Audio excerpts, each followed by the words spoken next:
Assistant professor doctor चंपा नोनिया, असम के सिलचर से आई हूँ।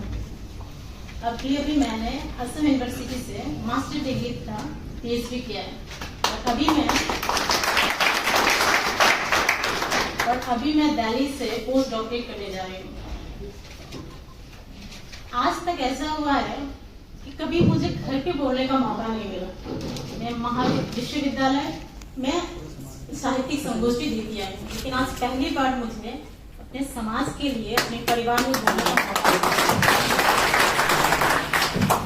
यहाँ बहुत से लोग ऐसे हैं जो मुझे मेरी कविताओं की वजह से जानते हैं, जो पहली बार मैंने दुनिया समाज के लिए लिखा है। तो शायद बहुत इस कविता को नहीं भी सुने होंगे, तो मैं खुद से ये सुनाना चाहूंगी। लोग हुए साथ हम जागरूकता लाने को, लोग हुए साथ हम जागरूकता लाने को, एकता के ध्वज को थामे परचम दुनिया का फहराने को। द्वेष घृणा असमानता को कर दरकिनार, दोष घृणा असमानता को कर दरकिनार, शिक्षा सोच नए विचार बढ़ाने को, लो जाग उठा अब राज्य सारा परचम दुनिया का फहराने को। हीन भाव से देखने वाले दृष्टि तुम्हारी बदलाने को। मैं चाहती हूँ ये बात पूरे इंडिया में जाए और वो लोग सुने।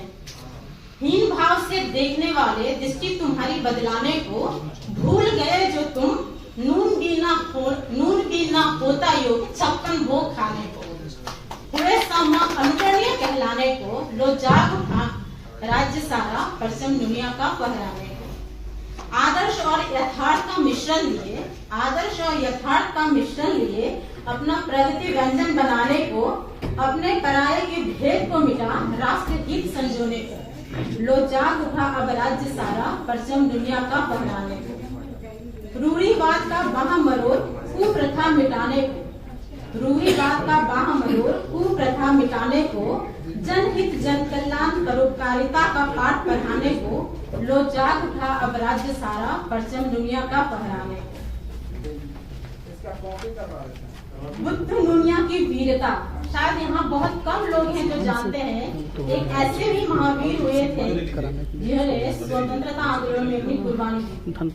बुद्ध दुनिया की वीरता, स्वतंत्रता सेनानियों के बलिदान याद दिलाने को, नदी सागर के पार्थक्य के विचार खारे पानी के महत्व दर्शाने को, लो जाग उठा अब राज्य सारा परचम दुनिया का फहराने को। बहुत बढ़िया। फेसबुक में आए हुए मुझे ज्यादा दिन नहीं हुए, 2-3 महीने हुए, इसीलिए मैं अभी आप लोगों से जुड़ी हूँ। पहले एक्टिव नहीं हुई क्योंकि मैं नेट यूज करती थी, लेकिन फेसबुक में मुझे टाइम पास रहता है और अभी भी काफी टाइम बिता रही हूँ। फिर भी आप लोगों से जुड़ी हूँ और इसलिए यहाँ तक मैं पहुंची हूँ। दूसरी बात जो मैं यहाँ कहने आई हूँ, भरत जी से मेरी बात हुई तो उन्होंने कहा कि वो एक मैगजीन निकालना चाहते हैं दुनिया समाज के लिए। तो उसके लिए मैंने यहाँ पे कुछ नाम दिए हैं, वो आप लोगों की सहमति से वो मैगजीन निकाला जाएगा और उसके लिए जो भी कार्य करने होंगे साहित्यिक रूप से मैं करूँगी। वो नाम है, पहला नाम है अखिल नुनिया संयुक्त संघ एक कदम प्रगति की ओर, दूसरा है नुनिया दर्पण साहित्य समाज नई भावबोध का संवाहक, और तीसरा है नुनिया धारा नई प्रतिभा नए विचार नए सोच का लोकार्पण।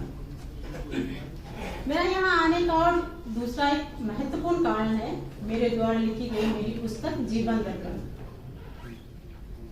आचार्य रामचंद्र शुक्ल जी का कहना है कि साहित्य समाज का दर्पण है, तथा प्रेमचंद जी ये कहते हैं कि साहित्य समाज के आगे चलने वाली एक मशाल है। अर्थात साहित्य के बिना हम समाज का और अपने जीवन को सुचारू रूप से नहीं चला सकते। और मेरी छोटी सी समझ में जो भी मैं समझी हूँ, उसके आधार पर मुझे ऐसा लगता है कि अभी की जो ये पीढ़ी है वो एक तरह के भटकाव की ओर जाएगी। इसीलिए उनके जीवन की कुछ समस्याओं को मैंने अपने कलम के द्वारा लिखने की कोशिश की है। मैंने अपनी पुस्तक में जिन जिन बिंदुओं को उठाया है वो निम्नलिखित है। श्रेष्ठ बनने की तुलना में उत्तम बने, अपनी सही पहचान बनाए, सहना सही है पर कहना भी कई बार आवश्यक हो जाता है, निराशा में आगे की ओर और कठिन परिस्थितियों में पीछे की ओर देखें, मानव धर्म निभाएं, सब कुछ संभव है, आशावान बने, सोच बदलो समाज बदलेगा, खुद को पहचाने, जीना है तो औरों के लिए जिए, अपनी जिंदगी तो यूं ही बीत जाएगी। कंगूरे की ईंट सभी तो बनना चाहते हैं, पर बनना है तो नींव की ईंट बने।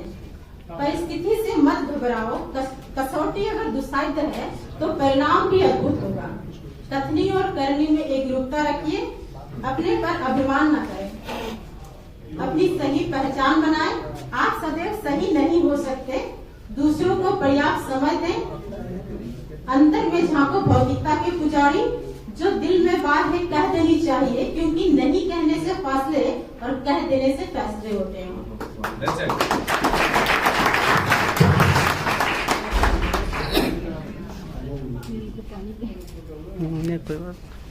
अपने पराई के मुखौटों को पहचानो, कभी भी खुद को कम मत आंको। जीवन काटने के लिए नहीं, जीने के लिए होता है। क्रोध पर अंकुश और धैर्य का दामन थामे रहो। उचित निर्णय कैसे लें, जो बोओगे वही काटोगे।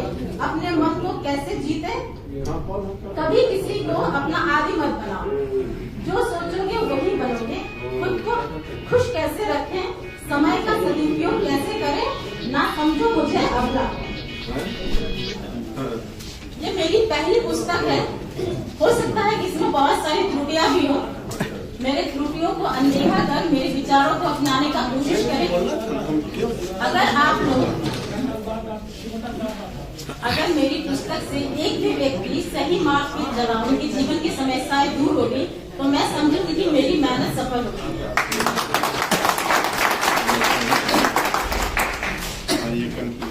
मेरी पुस्तक को देख के थोड़ा गौर कीजिए। मेरी पुस्तक को देख के या मेरी कविताओं को पढ़ के बहुत लोगों ने मुझे कमेंट किया कि हमें आप पर गर्व है, दुनिया समाज को आप पर गर्व है कि आप एक पहली लड़की ऐसी हुई है। मैं जिन लोगों ने मेरी प्रशंसा की ना, ऐसा नहीं कि मुझे खुशी नहीं हुई, लेकिन उसके साथ दुख भी बहुत हुआ। वो क्यों हुआ मैं बताना चाहती हूँ। जिन लोगों ने मेरी प्रशंसा की है या जो लोग यहाँ मौजूद हैं, मैं उनसे पूछना चाहती हूँ, क्या आपके घरों की स्त्रियां इस संघ के बारे में जानती हैं? क्या आपके घरों की स्त्रियां इस संघ में सहभागी हैं? समाज में उनकी कितनी भागीदारी है? 99% श्योर हूं मैं कि वो लोग नहीं जानते, और ना ही आप लोग उनको ये मौका भी देते हैं। खाना पीना मिल रहा है, ऐशो आराम मिल रहा है, और तुम्हें क्या चाहिए? ये बातें हमेशा कही जाती है। आप लोगों को लग रहा है ये पढ़ लिख ली है, यहाँ पर खड़े होकर बोल रही है, ये शिक्षित और संपन्न परिवार की होगी, लेकिन ऐसा नहीं है। मैं खुद डॉक्टर चंपा लोनिया, एक दिन ऐसा है कि मैं अपने पापा के लिए खेती में भी खाना लेके गई। अब सोचिए मैं किस परिवार से आई हूँ। मेरी अगर मैं यहाँ पे खड़ी हूँ तो मेरी माँ की वजह से खड़ी हूँ। मेरी माँ अपने लाइफ में सिर्फ एक दिन स्कूल गई है। वो बताती है हमें कि एक दिन स्कूल गई थी और नानी जी ने उनको पूरा गहना पहना के स्कूल भेजा था। वो चल नहीं पा रही थी, और एक दिन की स्कूल गई हुई माँ मुझे आज रोज चॉकलेट करवा रही है। तो अगर मेरी माँ एक दिन स्कूल जाके मुझे यहाँ तक पहुँचा सकती है, तो आप लोग तो उनसे कहीं संपन्न हैं। आज आप लोगों के पास कितने सारे साधन हैं, इतनी सारी सुविधाएं। आप लोग अपने घर की बेटियों को क्यों नहीं आगे बढ़ा रहे हैं? जिसका एग्जाम्पल यहाँ पे 4 औरतें हैं जो संघ में है, हम 2 हैं और बाकी हमारे साथ आए हैं, और बाकी कहाँ हैं? संपन्न सभी हैं, एडवांस सभी हैं, दिल्ली बम्बई महाराष्ट्र सभी रहते हैं, लेकिन अपने घर की स्त्रियों को आप लोग कितना इम्पोर्टेंस देते हैं। मेरी बात आप लोग बहुत ऐसे होंगे यहाँ पे विभिन्न जब भी बोले कि अगर मेरी बातें बुरी लगी तो मुझे माफ कर दीजिए। मैं ये नहीं कहूँगी कि यह सच है, और मैं इसके लिए पछता भी नहीं रही हूँ और मुझे बुरा भी नहीं लग रहा। क्यों? क्योंकि वो भी हमारे साथ, उनका भी हक है। स्त्री पुरुष होने से पहले हम एक व्यक्ति हैं। व्यक्ति विशेष के रूप में हमारा क्या है, हमें क्या मिल रहा है और क्यों नहीं मिल रहा है, वो आप सब जानते हैं। आज मैं इस मंच से, ये बातें बहुत दूर तक जा रही है शायद, तो आज मैं इस मंच से केवल दुनिया समाज की बेटी को ही नहीं, पूरे भारत की बेटी को अपनी पहचान बनाने के लिए आह्वान करते हुए एक कविता आप लोगों के सामने पेश कर रही हूँ, और पुरुष प्रधान समाज से कहना चाहती हूँ लगा लो अपनी पूरी क्षमता, लगा लो अपनी पूरी क्षमता, करने को मुझे नस्ते ना हो। लगा लो अपनी पूरी क्षमता, करने को मुझे नस्ते ना हो। नहीं मैं कुंती की मान, मैं द्रौपदी की हुंकार हूँ। ना समझ मुझे अबला, मैं अर्धनारीश्वर की शान हूँ। वक्त नहीं रहा अब सतयुग का, वक्त नहीं रहा अब सतयुग का। नहीं विवश होने को मैं बोल सतीत्व का। नहीं मैं राजा जनक, नहीं मैं जानकी राजा जनक की, नहीं मैं जानकी राजा जनक की, मैं देवी अम्बा की आन हूँ। ना समझ मुझे अबला, मैं अर्धनारीश्वर की शान हूँ। समय बदला आदर्शवाद का, समय बदला आदर्शवाद का। नहीं मूर्ति में छायावाद के दर्पण का। छायावाद के कवियों ने सिर्फ नारी को एक प्रतिमा की मूर्त बना कर दी है, काल्पनिक। समय बदला आदर्शवाद का, नहीं मूर्ति में छायावाद के दर्पण का। नहीं मैं बुधिया प्रेमचंद की, मैं निराला की तोड़ती पत्थर की मांग हूँ। ना समझ मुझे अबला, मैं अर्धनारीश्वर की शान हूँ। छन्नी करने को मेरा वजूद हर भेड़िया है ताक पर। छन्नी करने को मेरा वजूद हर भेड़िया है ताक पर। नहीं मैं महादेवी की प्रतीक्षा की मूरत, नहीं मैं महादेवी की प्रतीक्षा की मूरत, मैं झांसी की अभिमान हूँ। ना समझ मुझे अबला, मैं अर्धनारीश्वर की शान हूँ। स्नेह संवेदना क्षमा भी है मुझमें, स्नेह संवेदना क्षमा भी है मुझमें। पर नहीं मैं परंपरा में जलती आग हूँ। रूरी को धर किनार, मैं बेनीपुरी की अम्ब पालितान हूँ। ना समझ मुझे अबला, मैं अर्धनारीश्वर की शान हूँ। महीने में 5 दिन वर्जित हूँ, महीने में 5 दिन वर्जित हूँ। पूरा होता ना नर जो मैं ना अर्जित हूँ। अनुकूल में चलने को संघर्ष हूँ, पर खो स्वाभिमान को मैं करने को प्रतिकूल हूँ। मैं ही तलवार की धाड़, मैं ही मयांक हूँ। ना समझ मुझे अबला, मैं अर्धनारीश्वर की शान हूँ। फूलों की कोमलता को धारण करती, फूलों की कोमलता को धारण करती, मैं ही त्रिशूल की धार हूँ। छाती में लिए अमृत धारा, आत्मसम्मान के लिए धधकती त्राण हूँ। ना समझ मुझे अबला, मैं अर्धनारीश्वर की शान। गिरगिराने की प्रवृत्ति को ठुकरा, मैं छीनने को अपना हक तैयार हूँ। गिरगिराने की प्रवृत्ति को ठुकरा, मैं छीनने को अपना हक तैयार हूँ। समर्पण का पर्याय भी मैं, सज्जन के लिए स्वर्ग और दुष्टों के लिए शमशान हूँ। ना समझ मुझे अबला, मैं अर्धनारीश्वर की शान हूँ। संस्कृति को अपने आंचल समेटे, संस्कृति को अपने आंचल समेटे, 16 श्रृंगार की आधार भी मैं। कुचलने को जो चला तो मैं विनाश की रेगिस्तान हूँ। ना समझ मुझे अबला, मैं अर्धनारीश्वर की शान हूँ। मिटा दे जो विधि का विधान, मिटा दे जो विधि का विधान, मैं वो बेहुला वो सावित्री महान हूँ। मिटा दे जो विधि का विधान, मैं वो बेहुला वो सावित्री महान हूँ। उठा जो मेरे गरिमा पर प्रश्न, मैं लंका को चलाती दास समान। ना समझ मुझे अबला, मैं अर्धनारीश्वर की शान हूँ। परतंत्रता में बंधी लाचार नहीं अब मैं, परतंत्रता में बंधी लाचार नहीं अब मैं ही सेनानियों की क्रांति ध्वनि, प्रगति की पुकार हूँ। पंथ की यौवन भी मैं ही मीरा की भक्ति सार हूँ। तुलसी की श्राप भी मैं ही शकुंतला की संयम बान हूँ। ना समझ मुझे अबला, मैं अर्धनारीश्वर की शान हूँ।